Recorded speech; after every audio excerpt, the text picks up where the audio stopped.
jeleknya di Indonesia itu hukum hanya bisa jalan kalau kita punya tiga hal, salah satu dari tiga hal atau tiga hal tersebut. Satu, kekuasaan, jadi kita dekat dengan penguasa, dekat sama polisi yang rankingnya tinggi, dekat dengan pejabat, itu kasus kita bisa jalan.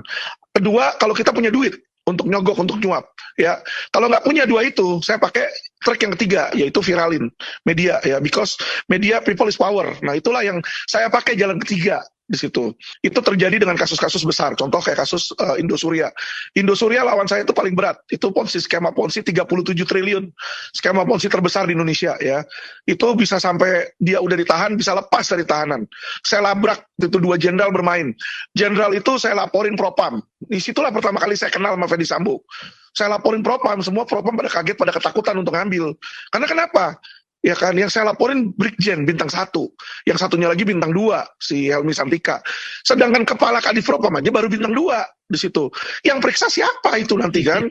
Jadi saya bikin laporan polisi. Jadi saya datang ke kantor polisi, ke SPKT. Karena gini, polisi itu kalau melakukan pidana, itu tetap kita harus lapornya ke polisi, itu jeleknya. Nah, disinilah ya kan saya mau ngomong sampai berbusa, nggak berani itu petugas Rekom menerima laporan polisi saya. Padahal saya mau laporin itu pasal 421, penyalahgunaan wewenang. Jadi sebenarnya nih kasus contoh sekarang pembunuhan Ferdy Sambo, itu semua polisi itu, kalau mereka kasih izin, saya laporin itu semua, puluhan itu. Cuma saya tahu kalau saya lakukan pasti dia nggak akan mau. Nah, karena ditolak laporan polisi saya bikinlah gugatan perdata waktu itu. Jadi saya somasi, Kapolri saya somasi, jenderalnya saya somasi 2 orang itu. Ada aset 200 miliar itu yang digelapin, yang harusnya milik korban. Berarti kan polisi sama jadi kayak maling. Saya lapor ke Propam, Ferdy Sambo nggak mengurus di situ kan. Akhirnya saya masukin media, saya gugat di pengadilan. Nah, ketika saya somasi, malam-malam rumah saya didatengin. Ajudan jenderal datang. Pak Alvin minta tolong. Terus ternyata ujung-ujungnya dia minta saya cabut laporan polisi, saya cabut laporan gugatan. Saya bilang oke, tapi untungnya buat saya apa? Saya bilang, Pak Alvin masalahin apa sih kemarin? Masalahin kasus nggak jalan kan?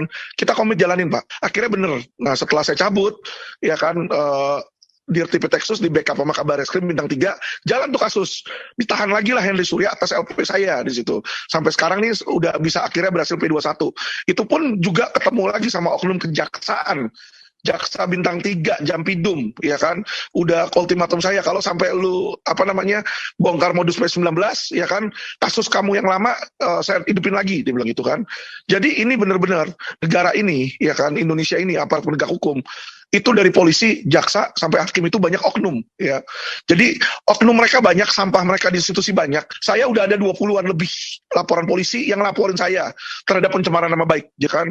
Saya bilang Kapolda Metro Jaya, saya bilang ya kan Jenderal Banci, saya ngomong seperti itu, saya dilaporin, dia bilang, "Wah, kok Polda Metro sarang mafia, terus ada Jenderal Banci segala," katanya di situ kan. Yang laporin saya pun teman-teman bukan orang biasa. Polisi yang udah laporin saya. Jadi saya kaget ketika dapat dipanggil, ini siapa pelapornya? Wih, AKBP Pujiarto. Saya cek, AKBP itu udah pamen loh, udah perwira menengah loh. Ya, jadi dua pangkat sebelum bintang. Kasubdit Renakta ternyata di situ ngelaporin saya kan. Belum dipanggil, tiba-tiba 1 minggu langsung naik sidik. Hebat saya bilang ini benar-benar. Saya masukin ke media. Saya bilang ya kan. Saya bilang, oke, mau tangkap saya, kamu harus tangkap juga si Kapolri. Ditanya, kenapa kamu mesti tangkap Kapolri juga? Kapolri itu di bulan Oktober bilang, silakan warga kritik Polri. Jadi saya ini membuat video, ya kan, karena suruhan dia. Karena dia yang menyuruh, ya kan, saya melaksanakan. Dia juga harus ditangkap. Saya kasih buktinya, saya kasih bukti WA, terus saya WA ke Kapolri juga kan. Kapolri balas akhirnya di situ kan, karena saya naikin semua. Sampai naik ke detik.com segala, saya bilang di situ kan, naik ke Detik, naik ke Tempo, pusing dia kan. Nah ketika itu langsung Kapolri WA, habis Kapolri WA, nggak lama, Ferdy Sambo nelfon saya, minta ketemu, ya kan. Ferdy Sambo bilang, tolong dong kamu WA Kapolri, jangan bilang saya nggak mau angkat telepon kamu, digituin lah. Memang awalnya nggak diangkat kok, di situ kan. Jadi disinilah, kalau kasus belum viral teman-teman, ya kan, nggak akan dijalanin. Jadi kita ini hidup di Indonesia mayoritas Muslim. Tetapi ada polisi, kayak contoh Kapolrinya pun Listio Sigit itu Kristen. Ya kan, Ferdy Sambo itu Kristen. Ya kan, bawahannya Ferdy Sambo bintang 1 yang Karo Paminal, Hendra Kurniawan itu juga kalau dia sih minoritas lah Chinese, cuma apa namanya, saya antara dia Kristen juga atau Buddha, karena di kantornya itu masih banyak patung Kong ya. Jadi saya lihat mungkin keluarganya masih Buddhis di situ. Dan kalau teman-teman lihat, saya mulai lihat nih pergerakan di dalam kepolisian nih, mulai banyak anak-anak Tuhan dimasukin. Jadi contoh di Texas yang baru itu, Wisnu itu juga Kristen. Kasubdit TPPU Kristen di sini ya. Jadi mulai banyak nih, terus Karo Wasidik, Iwan Kurniawan juga Kristen teman-teman. Tetapi mohon maaf ya, nggak semua orang Kristen itu benar ya, sorry, mulutnya mengatakan Tuhan, tapi tangannya juga mengerjakan hal-hal yang kotor di situ. Jadi kalau saya bicara itu bisa dari Detik, Tempo, Gatra, bisa masuk semua itu halaman depan, bisa masuk ke TV. Nah itu hal yang sebenarnya sulit teman-teman ya. Karena background saya ada uang, di awal-awal saya sebenarnya beli program. Jadi kayak saya ketemu Haritanu, saya beli program di MNC, saya beli program di iNews. Nah setelah saya mulai ada nama, saya singkirkan itu, saya nggak mau lagi. Karena lumayan mahal teman-teman. 6 sesi itu 1 miliar. Ya, jadi menurut saya itu agak berlebihan sih. Nah, untuk supaya bisa ada keadilan, yang tadi dibilang golongan menengah, apalagi menengah ke bawah ya, kalau nggak ada dukungan dari media, nggak akan jalan. Kedua yang kita gencarkan medsos teman-teman. Kalau ada masyarakat yang datang ke kami, mereka jadi korban oknum, itu mereka biasanya ada rekaman atau apa, mereka mau bongkar, tapi lawyer mereka nggak akan berani naikin. Kenapa? Lawyer itu selalu takut ketika berbicara jelek tentang polisi. Ketika dia bicara jelek tentang polisi, besoknya itu lawyer akan ditarget sama polisi, saya jamin. Ya, karena kenapa? Oknum-oknumnya ini bukan cuma satu, berjemaah teman-teman. Teman-teman mungkin udah baca berita, ya ini Ferdy Sambo diduga ketua Satgasus, Satuan Tugas Khusus di situ ya. Jadi Satgasus ini menangani kasus-kasus pidana-pidana serius lah. Nah, tapi anehnya Satgasus ini tidak ambil dana dari kepolisian loh. Jadi mereka suruh cari anggaran sendiri. Coba bayangin. Kan kalau dia nggak mendapatkan anggaran dari APBN, ya kan uangnya dari mana coba?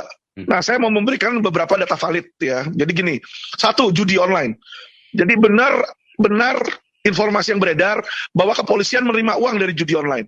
Ya, karena saya punya klien judi online juga yang ditangkap, ya kan. Nah, kita ini bicara sama temannya dia yang waktu itu di satu sel. Nah, temannya ini ditangkap juga karena dia telat ngasih setoran ke Polda Metro. Situ.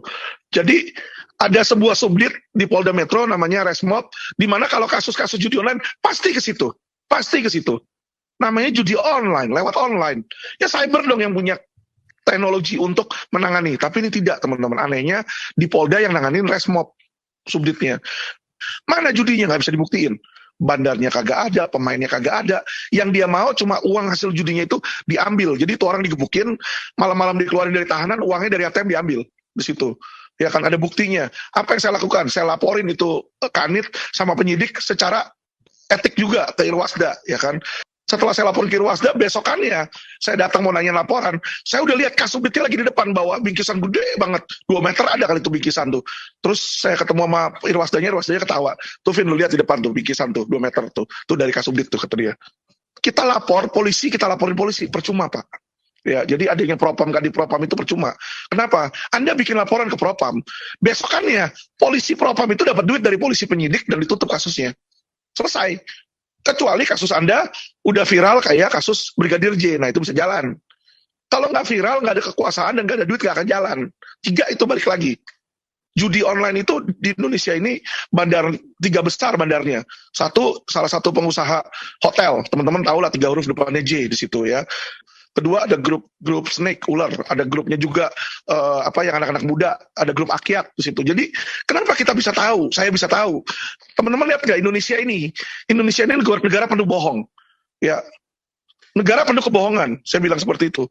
Jadi yang bohong itu bukan cuma Ferdy Sambo, oknumnya itu banyak. Saya bilang kan kemarin ini digosipkan bahwa Ferdy Sambo ini menerima. Ya kan, menerima, dia menjadi semacam kayak perantaranya lah, menerima uang, polisi menerima uang untuk mengamani judi online. Nah, untuk menepis gosip itu, ya kan, maka polisi ini lagi gencar sekarang menumpas judi online. Itu hanyalah pencitraan. Coba deh, kemarin ini berapa hari yang lalu baru digerebek di Polda Sumut, ya kan, Kapoldanya namanya Irjen Panca. Jadi dia tangkap orang, tapi mana? Dari hasil penangkapan itu cuma anak buah doang semua yang ditangkapin, yang operator yang ngurusin websitenya. Bosnya kagak ada yang ditangkap, teman-teman. Jadi bandarnya kagak ada, besok dia tinggal bikin lagi tempat baru. Nah, emangnya sesusah itu tahu bandarnya? Lah saya aja tahu kok bandarnya siapa. Cuma kan mereka nggak mau nangkep, masalahnya di situ. Saya ngomong di TV, saya ngomong di Tempo, saya ngomong di Gatra.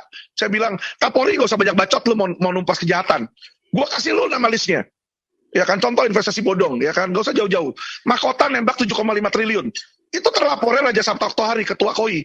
Ya kan, lah, lu Kapolri malah apa? Dikasih jabatan Ketua ISI, Ikatan Sepedia, ya kan, sedangkan KOI Ketua Olimpiade, si Raja Sabta. Gimana lu bisa nangkep di situ? Ada kedekatan kayak begitu. Kapolda dikasih jabatan Sekjen PBSI, ya kan? Nah, kayak dia mau nangkap, gimana dia bisa mau nangkap Ferdi Sambo? Akhirnya kan dilimpah ke Mabes, toh. Coba kalau masih Polda Metro yang ngurus, atau Polres. Akhirnya kan ke Polda Metro, wadir krimumnya kan dikenain juga sanksi itu. Jadi Siagian, merekayasa. Inilah yang terjadi. Nah, kita punya pemerintah, yang mana pemerintahnya cuma seolah-olah dia kerja, oh kami akan berantas, senang saja, ya kan.